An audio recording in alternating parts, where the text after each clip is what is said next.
Good afternoon. My name is Brandon Friedman, and I'm the Director of Research at the Moshe Dayan Center for Middle Eastern and African Studies at Tel Aviv University. This is the second event of our third annual China and the Mid-Med Conference and Workshop, and it is my distinct pleasure to introduce my partners in this venture, Professor Ori Sela of the Department of East Asian Studies at Tel Aviv University, and Professors Enrico Fardella of Peking University, Andrea Giselli of Fudan University, who established the ChinaMed Research Consortium and Network.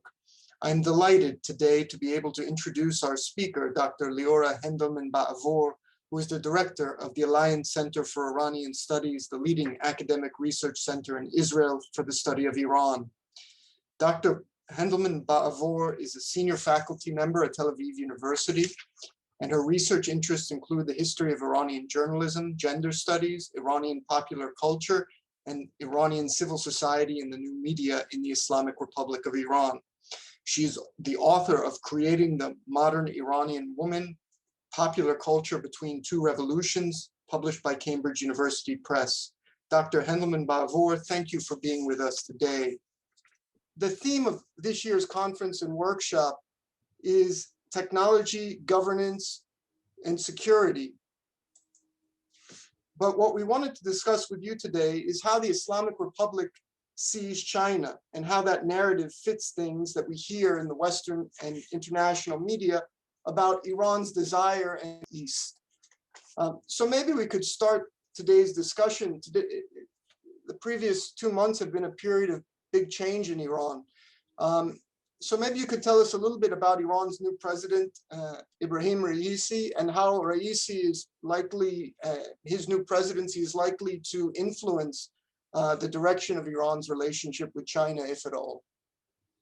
Okay, so from the outset, it is important to note that Iran has enjoyed growing trade with China since the early 1990s.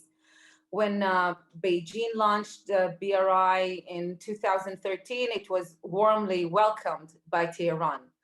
Further along, and partly as a result of the international sanctions led by the US over the past decade, China has become Iran's most important commercial partner. And this, in a way, helped put an end to 30 years of Germany's leading role. One of the major highlights of the relations between Iran and China was undoubtedly the historic visit of Xi Jinping in Iran in 2016. And at the time, Hassan Rouhani and Xi oversaw the signing of, if I remember correctly, about 15 agreements or more for cooperation in different fields, including security and cooperation on peaceful nuclear energy. So the 25-year strategic cooperation agreement that was signed in March 2021 did not come out of the blue, and it can be seen as a major milestone along a road these countries have embarked on a while back.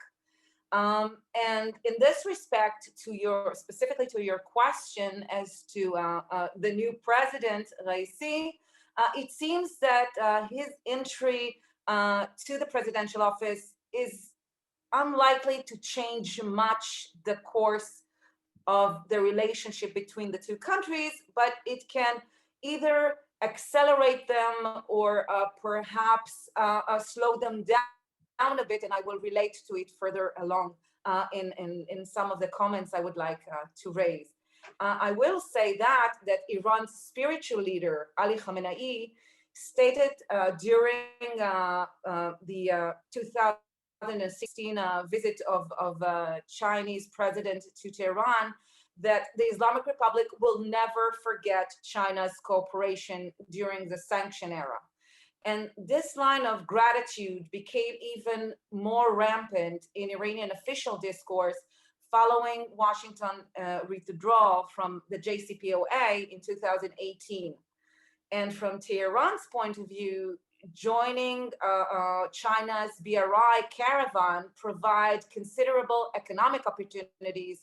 It also fractures its international isolation, and it stands to balance China's ties with rival neighbors, Saudi Arabia, for instance.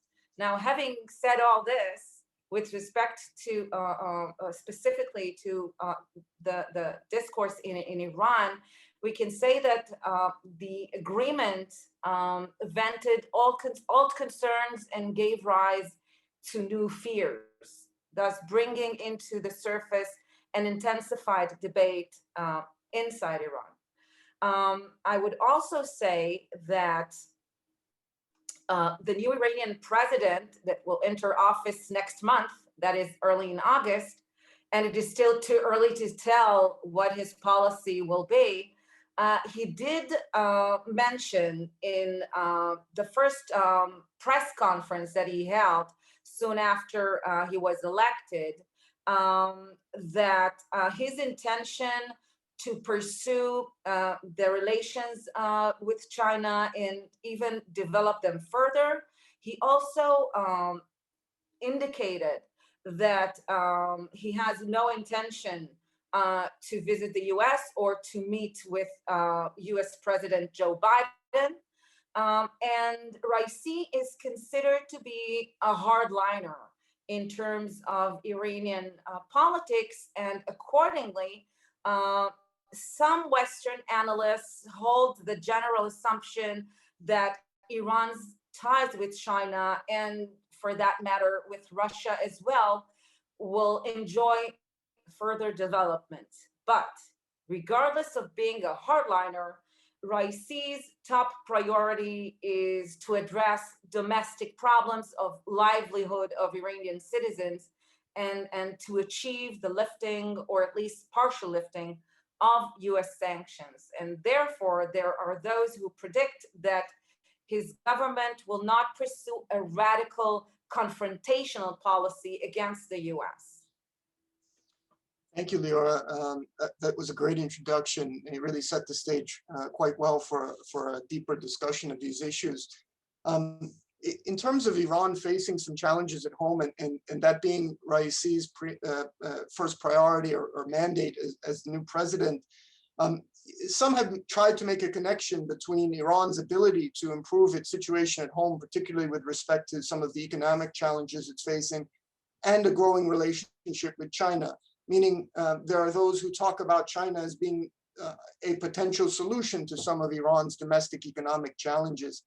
And I wanted to just get your sense of how that's viewed in Iran, meaning analysts and scholars from the outside often make much of this potential relationship as being a panacea for Iran's problems, meaning China. But I'd like to know a little bit more about how Iranians see it, both in terms of the Iranian official discourse and maybe if there's a difference between the popular discourse. Okay, so I will start by saying that, because I did it myself, if you Google the 25-year agreement in Persian, one of the recurring feature in the headlines of many results is the question, we know about it. What do we know about this agreement? And this seemingly very simple question is the most crucial aspect at the moment in relation to the latest Sino-Iranian agreement.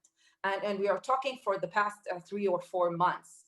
What has caught the attention, especially of online activists, and also raised concerns in the public debate in social media, is concerns the mysterious nature of this agreement, and also the very contradicted way in which government officials, Iranian government officials, talk about the agreement or about the content of this strategic document with China. And I'll give an example. In April, for instance, Mohammad Javad Zarif, Iranian foreign minister, while answering questions of the audience in an online room of Clubhouse, which is the current very popular social media outlet in Iran, was quoted saying, in order to have a good relationship with China, Iran has to have a good relationship with Europe. And if Iran wants to have a good relationship with Europe, it has to have a good relationship with China. So this is one point of relating to this agreement, which is not clearly addressing the content of the agreement. More or less at the same time, an Iranian newspaper published an article by a former Iranian ambassador to Malaysia, warning the foreign and intelligence ministries in Iran to be very cautious about Chinese presence in Iran. He said all sorts of things, among them that the Chinese government is trying to send agents into other countries under guise of workers and experts and business persons, and perhaps their increased presence in Iran is not at one with Iranian national interests. Later, he also mentioned all sorts of rumors that had spread since the previous year, according to which China had been given control over port facilities and other strategic assets like the island of Kashmir Kish in the Persian Gulf in exchange for diplomatic and financial support from Beijing. Now, these rumors evoke firm responses against the policy of franchising through which the Islamic Republic is trying to wrest itself from the economic decline or the deterioration of the economy, which only intensified following the outbreak of COVID-19. So there is a lack of transparency when it comes to the details of this agreement, and the non-disclosure aspects of the agreement raise doubts, and doubts are safe harbor for rumors, and these are flying all over and around, both in the political discourse and outside of it among the people of Iran and among activists operating outside of Iran. And there is a growing criticism that joins other aspects of critical engagement with China regarding the influx of thousands of foreign construction and infrastructure laborers employed by Chinese companies into Iran. And I would say that the discourse in Iran also draws on the international discourse and the national debates in other countries. Iranians are not blind to China's involvement in Africa and Eastern Europe, in the Pacific, in addition to its involvement in the Persian Gulf and the greater Middle East. So they are very much aware, and it highlights their national interest, let's say campus, that China is actually employing in Iran a sort of a new colonialism or economic imperialism, and they are truly afraid, and they give voice to their fears regarding the national interest of Iran. They feel that Iran is being sold to China in a very cheap price, and they are trying to stop it. They even issued a petition online. I checked it 2 days ago. There are more than 100,000 signature at this petition calling China get out of Iran. There is also a letter that it is said to be sent to the Chinese president, not to believe what he reads in Iranian media, because the true nature of what the Iranian people really wants is to be found in social media and not in the conventional media or state-sponsored press in Iran. Thank you, Liora. I think that doubts are a safe harbor for rumors is quite a statement, and a good way to think about often how the discourse about China in Iran or elsewhere can take on different characters. So I think that was a particularly colorful way to characterize some of the popular discourse in Iran. I have some additional questions, but I know some of my colleagues do as well. So I'm going to give Professor Giseli an opportunity to ask you a question of his own, and then maybe I'll continue from there. Professor Giseli, the floor is yours. Thank you. So first of all, thanks, Liora, for the great introduction, and this is super interesting topic. So I actually have a couple of questions, but I will just ask one for the moment on the specific agreement signed between China and Iran. It seems to me there is general consensus that this agreement is good for at least some in Iran. This is my impression, what comes out, looking at both Iranian media, but also is what more or less is circulating in English language media. On the contrary, I would say there's much more doubt about what good for, what China can benefit out of this. With even, I would say, a prominent Chinese scholars talking with a Deutsche Welle, German media, a few months ago, I believe, in which journalists asked him, why did China decide to sign this agreement? And he said pretty much that I can only believe that the Ministry of Foreign Affairs, did its math, and that there is definitely something that China will benefit from. But it's difficult at the moment to think about, something concretely good for China. Especially, we already have strong economic ties with the country. We don't want an alliance with them. So what do you think why do you think China decided to sign this agreement in this moment? Is it only just to annoy the Americans, or do you think there's something else? Okay, so I'm not a China policy expert, so I can only suggest, or rather assume, that it was maybe an opportunity for China to slam the US and its policies in the region. And we can also see perhaps a similar line with China's reaction to the signing of the Abraham Accords. It happened during the Trump administration, under which the relations of Washington and Beijing reached an unprecedented tension between these two powers. And it is widely believed that China also aspires to fulfill a more active and central role in the Middle East, some will say on the expense of the US. So more than the relations with Iran, China also has vested interests in other countries, in Saudi Arabia, in the UAE, in Egypt, etc. In one article, not in Chinese newspapers, but in Iranian newspapers, there were experts in Iran saying that if you compare the Chinese investments in other countries, then Iran is lag behind to other countries in the region, which has a much bigger trade rate with China. So they were trying to ease the public opinion against further development of trade ties of Iran with China.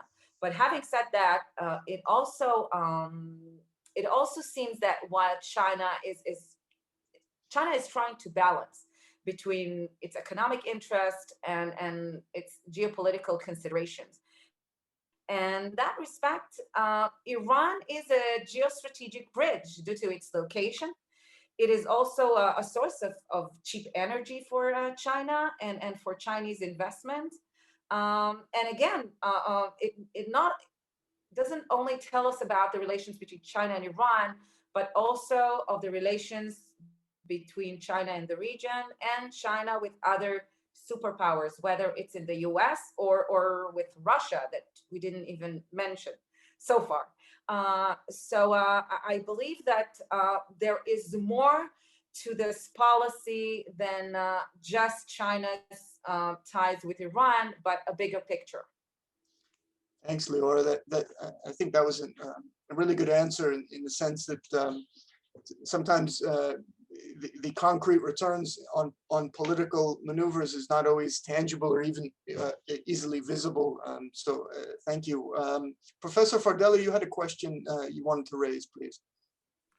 Thank you, Brandon, for Professor. I thank you, Liora, for sharing like so many insights. I'm not an Iran expert, so I'm looking at the region from a Chinese perspective, but this is the reason why I would like to ask you something. I mean, within this category of China as a sort of like economic provider, a sort of economic alternative, vis-a-vis, this closure and the sanction imposed by the US, and which is, according to your knowledge of in the internal discourse in Iran, is there something specific, like the Iranian people, the Iranian observer, how they are framing this necessity of Chinese investment? Is there something, I don't know, is more, for example, connected to the modernization of the energy sector in Iran, or maybe a specific infrastructure development, or some discussion about ports? So how this economic support or investment coming from China are being perceived, and which kind of need you see is emerging from the Iranian perspective? So how this money, how the Iranian would like to use this economic support coming from China? And this is the first question. The second question, then I would like to ask you the political profile of China. You already mentioned something before. So how the Iranian, China as a member of the Security Council, and of course then Russia, this is also quite interesting. We are talking about China, but how the Iranian public opinion is framing how China politically can be useful to Iran, and if there is a difference with Russia, for example, in this respect. Not because, if we just look at China per se, maybe we might, lose a little bit, perspective. So how do you perceive that there is a different tone in the way how the Iranians are talking about China vis-a-vis Iran from a political perspective? Thank you. Okay, so these are great questions. I will try to do justice to each and every one of them. So I will start with the first one. I believe that we should consider the division. It is a convenient division to perceive the political atmosphere and arena in Iran. So we experts use it quite often, and it's the division between the conservatives or the ultra and the pragmatists. I'm not going to use moderates, but the reformers or the reformists, we can relate to that later on. I would say again, conservatives, forces in Iran, and the other camp is the pragmatists. Now, at the moment, Hassan Rouhani is ending his second term in office, and he was considered a pragmatist president. And even with a pragmatist government, it was very tough on his government and on Zarif to explain, and perhaps this is part of the problem, to explain to the Iranian public the necessity, the importance of relying on China or looking eastward.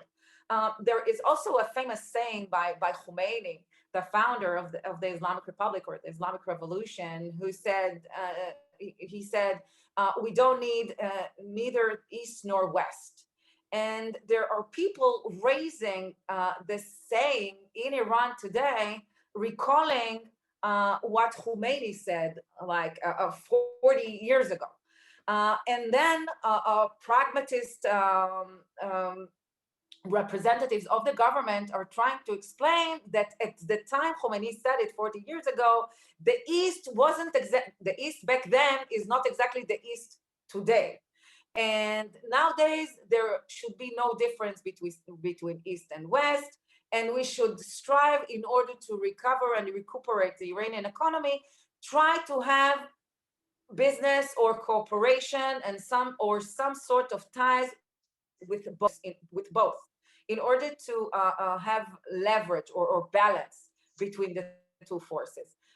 Again, the Iranian politicians, state representatives are not blind to what China is doing in other places around the world, and it is very much aware that China has interests and cooperation and ties with other states, including with Israel.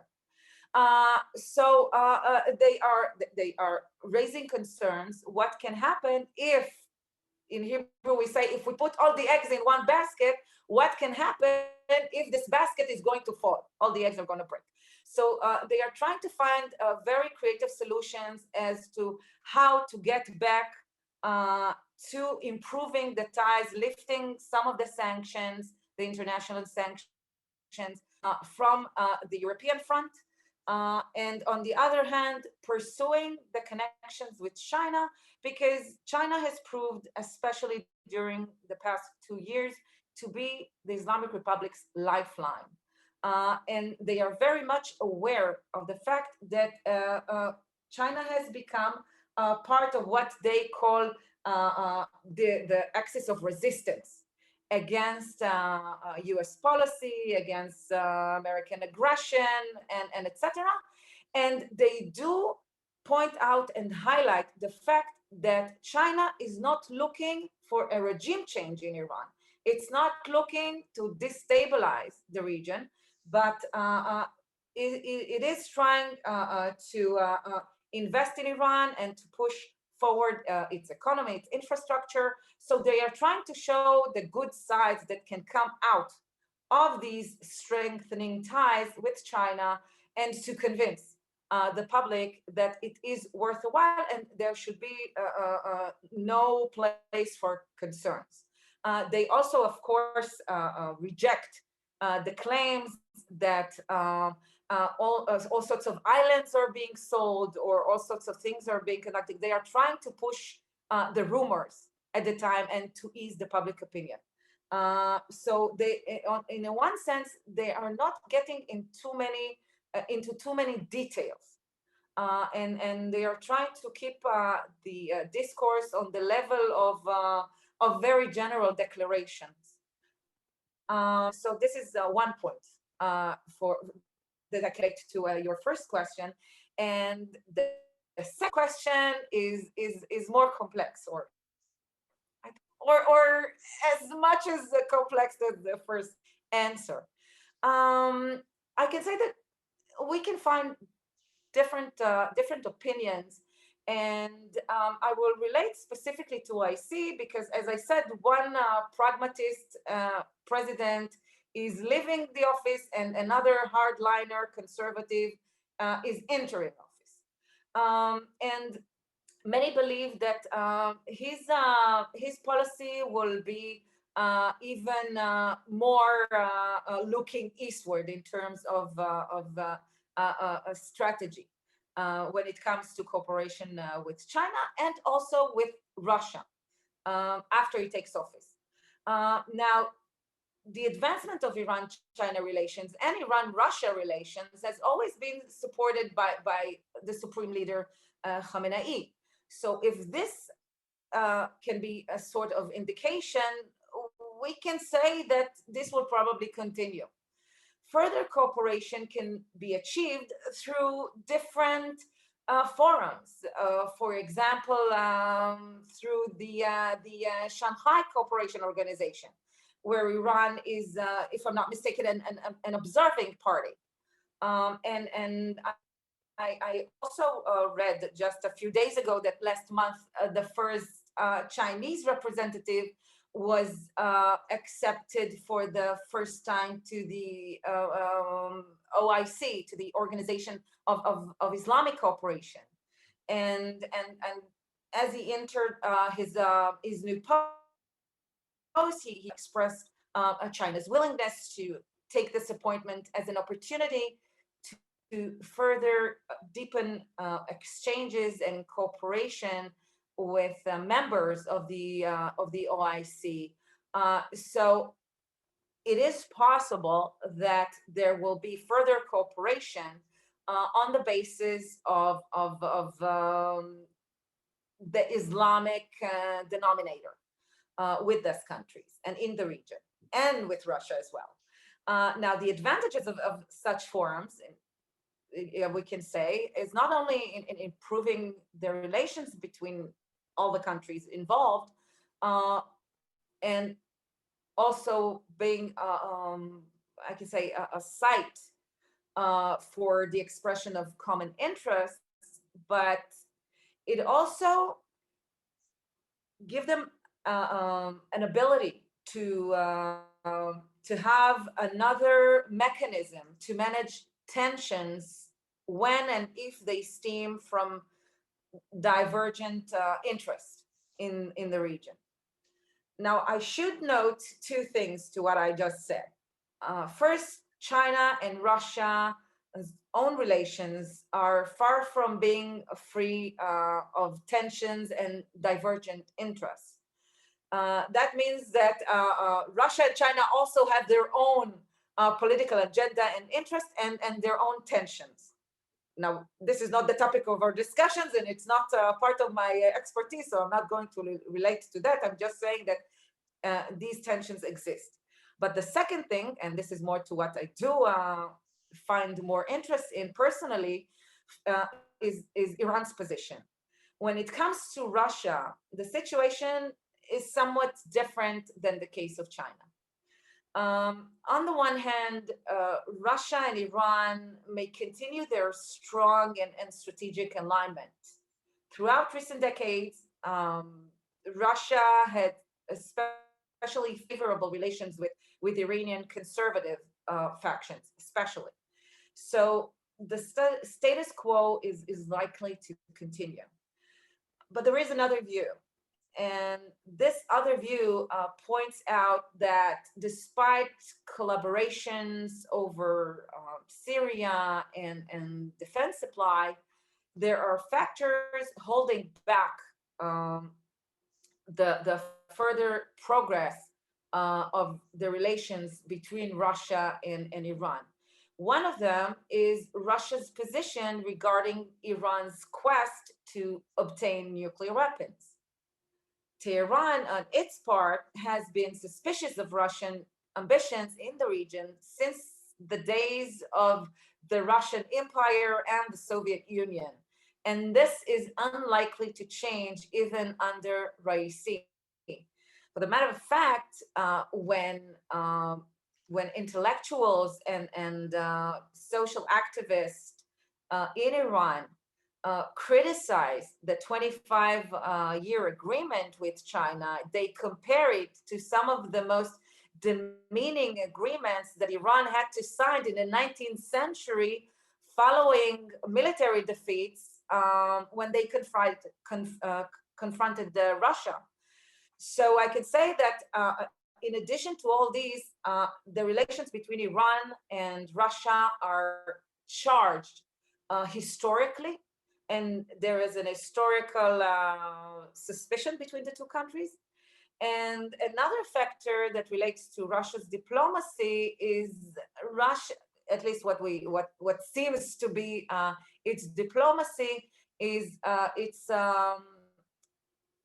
attempts to find balance with all sides in the Middle Eastern region and cooperate with regional actors such as Saudi Arabia and Israel, instead of taking sides in local conflicts with one actor or another. So I hope I've managed to answer your questions. Excellent, thank you. Thank you, Liora. That was very comprehensive. I think you make an important point that to a certain extent, Russia has some baggage with Iran that China may not have, at least at a superficial level. And so I think that's an important distinction. I want to give Dr. Yoel Kornreich an opportunity to ask a question. Please, Dr. Kornreich, the floor is yours. Hey, thank you, Brandon, and yes, thank you, Liora, for the answers. I wonder, so in the past, or maybe in the present too, the US in some places and in some occasions try to export its own values or its own model of governance into other countries. And of course, the USSR did it in China and other countries. I'm wondering right now if China too is sort of trying to export its authoritarianism into Iran or other countries. We know that China is trying to maybe export this model of digital governance using perhaps censorship and all sorts of surveillance technologies. So I wonder what they're doing, and if they're doing in Iran the same kind of thing, whether exporting technology, maybe not just technology, or all sorts of techniques of governance, but also some ideas or approaches to liberal ideas or approaches to governance, or using, of course, all sorts of experts who go to Iran and try to guide the government on how to govern. Yeah, and then of course, if something like that happens, how it is received in Iran by the regime. Okay, it's an interesting question, because the first thing I wanted to say that Iran has its own form of dictatorship. It doesn't need to export this form of governance to Iran. I believe that in that respect, there is a lot of emphasis in, let's say, the declarative level of state officials, that China has no intention to interfere with Iranian politics or with domestic affairs in Iran. China is coming to do business, is trying to help and invest in Iran due to its own interest, and they do not deal like very sensitive issues. Not only that, but one of the things that perhaps I did not mention yet is that at the beginning there was a denial by state officials in Iran about the many rumors and details of the agreement. There are a lot of talks about technological, but we don't know the details of what it means and what it entails. And for Iranians who have known very few periods of time throughout their history of freedom of expression and freedom of the press, these issues are very sensitive, and this is something that they do not disclose. They do not disclose even the scope of trade that is listed in China, or how much China intends to invest in Iran generally. So let alone they do not disclose the sort of information, the sensitive information regarding technology that you've just mentioned.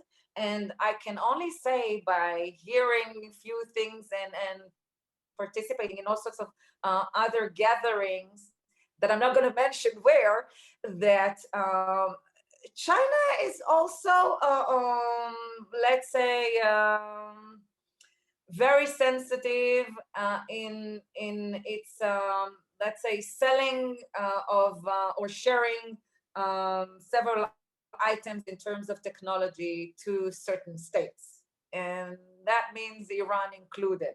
Having said that, everything is open. There are people who say that everything is for sale if you get the right price, or if you're willing to pay for it. And we can say that in terms of suppression, then Iran and China are usually take up the very top positions in all the international graphs. So in that respect, they are sort of competitors, but I know that it's a dubious place to be. Who is the most suppressing towards its citizens? But we do know that in Iran, although they are censoring the internet and the use of social media, they weren't as efficient and systematic as the Chinese were. So in that respect, I'm not sure what they are exactly doing. I can only assume that they are talking about these things as well. So they are on the table. But other than that, in terms of being more specific, I'm not sure. So I don't want just to say things that I cannot substantiate in any way or form. I would also say that at the beginning, state officials again rejected or denied the rumors about the selling of national interests or national assets to China, and later on, the state responded differently. We know of a petition that was signed by we will call them celebs, Iranian celebs, against the agreement with China, saying that it's an illegitimate agreement because it was not brought to, the details were not brought to the attention of the Iranian public. And I would also mention that because it was signed as an international, as an agreement memorandum, the government is not obliged to bring it to the Majlis, to the parliament, for the parliament to view the agreement and the details and to vote on it. So this only, again, adds to the level of public suspicion in this agreement. And of course, it doesn't do any good to the image of China in Iran, whether it is among the political elite from the reformist camp or the general public that has a vested interest in the future of the country. Now, I will go back to the petition by the Iranian celebs that was, it was also signed online and it was sent to government officials. And at least one director in Iran, he's very, very acclaimed director in Iran. I don't want to mention his name, but he reported that he was threatened by government officials or government representatives to withdraw his signatures from his opposition to the agreement, and he knows of others who were threatened with an arrest as well. Not only that, but people who oppose the agreement and the development of ties with China are being slammed and attacked through state-sponsored media. They are being called agents of the Western powers and the counter-revolutionary forces. And this actually paves the way even to bring them into justice or to indict them in court for all sorts of accusations for disrupting public health and for disrupting the state policies and go against. So it actually brings this entire debate over on China relations into the moral level or moral sphere that we know that are taking place in Iran when there is a strong opposition towards certain policy. And I can say that for right now, we can say that China's image is a bit fractured, although they are trying to correct it in all sorts of ways via soft power channels. Like I read that China was offering to give to Iran some of its dramas or series, television series, to be screened in Iran for the Iranian public to get more familiar with Chinese culture. There are also Confucius Institutes operating in Iran. There are also a lot of websites, mostly for tourists, but tourism has suffered a lot during the past year and a half due to the coronavirus.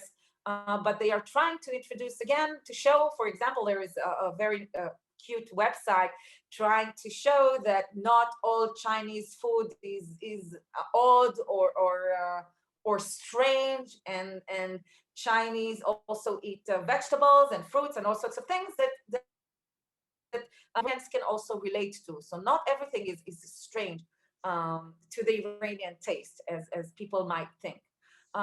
So there is a lot of channels in terms of culture that are trying to bring the people together, but at the time, because of the Islamic Republic's means to bring in these cooperation, then it sheds bad light in terms of the public's acceptance in Iran. Thank you, Liora. I want to give Professor Ori Seller the opportunity now to ask a question. Please, Ori. Thanks, thanks, Brandon. And thank you, Liora. It's a fascinating discussion. I think that it also brings us back to the group that you refer to very generally as the national interest group. And I'm wondering a few things regarding that national group and national interest group. First, do the national interest group vis-a-vis China, is it converging with the, I don't know if you call them the same way, the national group, the national interest group vis-a-vis Russia? Are these are these converging groups? And also, whether this group has any political agency, any political power, or is that mainly something that is, let's say, in the public sphere to the extent that it exists in Iran? These are the main kind of two preliminary questions. Ori, just to make sure I understand. Okay. Just to make sure I understand. Sorry, Liora, I don't mean to cut you off. In terms of referring to parties who are speaking in the name of Iranian national interest, is that what you're referring to? First, do the group that Liora was referring to as national interest group vis-a-vis China, meaning those who, let's say, doubt China's involvement in Iran, is that group similar or converging with those who feel the same way about Russia or similarly about Russia? Okay, thank you. Or Liora. Okay, so I would say yes and no. Yes, because again, they view the world in terms of their position against the US, and right now, the US and US sanctions are the biggest burden. And it is also charged with a long history that Iran has with the US, and of course, it's not only in terms of politics or in terms of economy or even culture.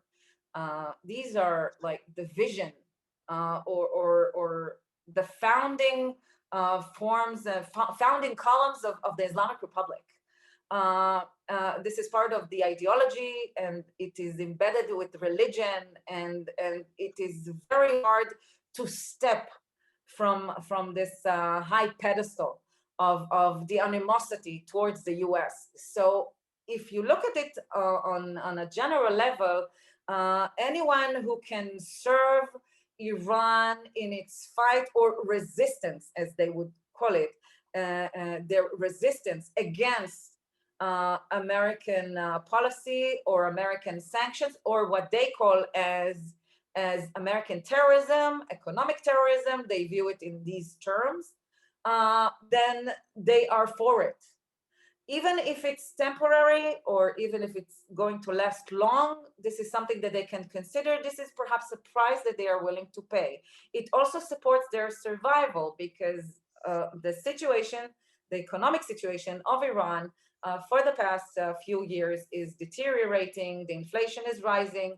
The unemployment rate is above two-digit number for the past decade, and many of the Iranian population is a young population. Is their ages is below 35, and these are the people who are in the particular stage of their life are looking for a better future.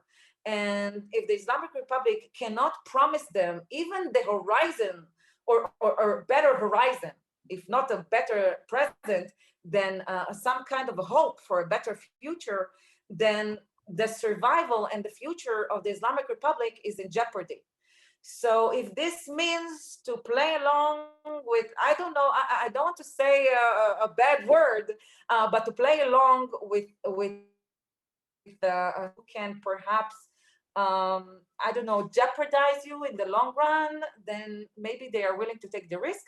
But I do believe that they are also playing very cautiously. They are also trying, and I am on the camp that believe that even if the president-elect of Iran, Raisi, is a hardliner, again, he will not pull away the rug under the opportunity to either revive the JCPOA or reach a new agreement in order to lift the sanctions of Iran. And there are those who say that even if the US sanctions are to be lifted, this will mean more business for China with Iran. So there are all sorts of voices in the air, and it is very hard to determine, and I go back to what you tried to ask, Ori. I don't know if at the moment, because there is so much background noise about the agreement and about the elections of Raisi and what is going on in Iran, and we have a new president at the White House, and of course, there are changes in Iran, and there is a COVID. So there are a lot of elements that are still unknown for me to be able to say there is a clear division between camps, and there is one camp that thinks that they should pursue in one way and not and leave the other way behind.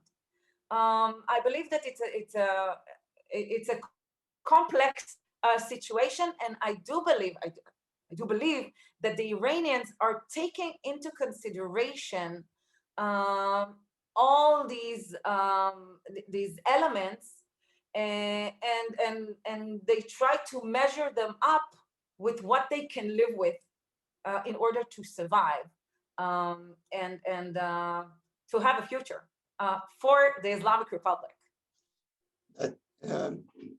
That's certainly a great point, Liora, and there certainly are a lot of moving parts, right?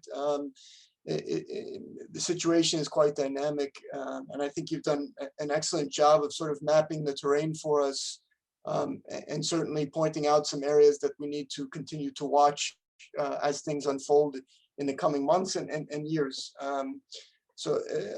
On behalf of my partners, I think the time has come for me to say thank you to you for being with us today, for sharing your time and expertise. We appreciate it, and we hope to have you back again with us in the near future. And thank you very much.